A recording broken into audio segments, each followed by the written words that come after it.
hypnosis.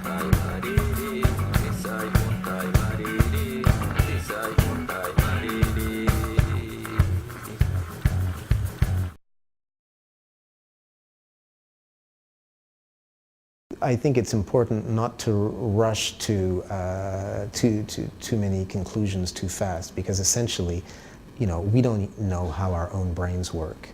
We don't even know how our brain conjures up an image of what is objectively outside our heads. When the photons hit the retina, they don't go inside the brain.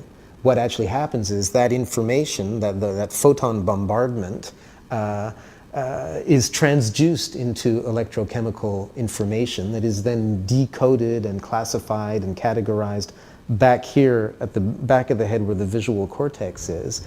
And then somehow that information, which is deconstructed into color, movement, depth, is reconstructed into an image that looks to me that it's outside my head, but it's actually being concocted inside my brain.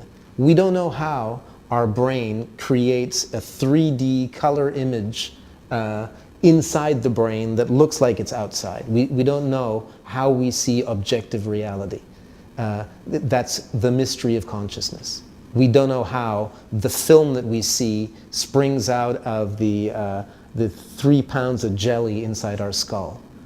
How does this immaterial film that I see spring out of this gray gelatinous matter inside my skull? We don't know. We'd like to know. We don't even know where the screen is.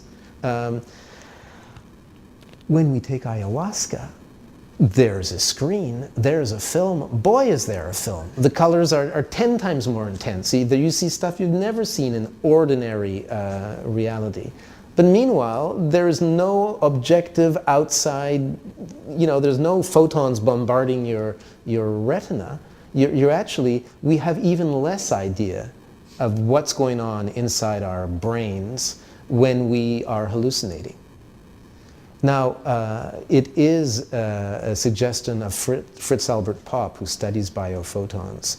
The biophotons are coherent, ultra-weak light emissions that are generated, emitted, but also picked up by DNA molecules inside living cells.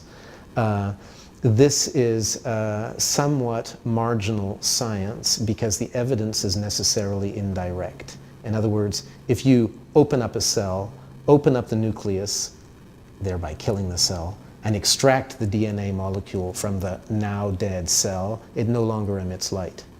So you cannot observe directly DNA molecules emitting photons. However, you can measure the photon emission, and you can deduce by indirect and mathematical means that it's coming from the DNA. So biophoton emission by DNA molecules remains a subject where more research is needed. But Fritz Albert Popp has suggested that ordinary consciousness, this experience we have where we actually see light, well, what is this light that we see? It's not the actual photons themselves that are hitting on the retina. Somehow this film that is generated by the 3 pounds of jelly inside our skull, where is that light coming from? Well, we know that our brains are filled with cells, and that cells are filled with DNA, and we also know that DNA is emitting and receiving photons. Perhaps there is a connection between our ordinary experience of consciousness and the biophoton emissions of our neurons. Perhaps when we hallucinate with ayahuasca, what is going on is that our brain is picking up biophoton emissions around us. We don't know where do these images come from. When we see all kinds of outlandish things that we've never thought about before, never seen before, when we are in ayahuasca visions, the traditional explanation is, oh, this is all just stuff that's stored in your subconscious. But there are many among us who know that what we have seen is something that we've never seen before anywhere. So what is the origin of this information, of these visions? Where are they coming from? Well, a lot of the information seems to be about the biosphere around us. So perhaps as the biosphere, which is a layer of cell-based life, all the cells, all the grass, all the worms, all the fish, everybody, this layer of life, everybody's made of cells, everybody contains DNA, everybody has biophotonic emission.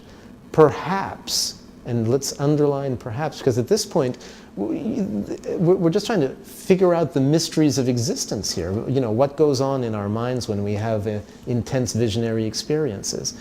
Perhaps our brain is acting like a radio TV receiver. And ordinary consciousness is one program that the brain concocts.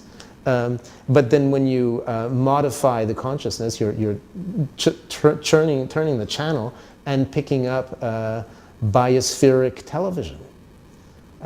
But you know, that is just it's not a certitude. There is so much mystery involving consciousness, modified states of consciousness, that these are just ideas to play around with and to entertain, rather than any kind of new form of certitude.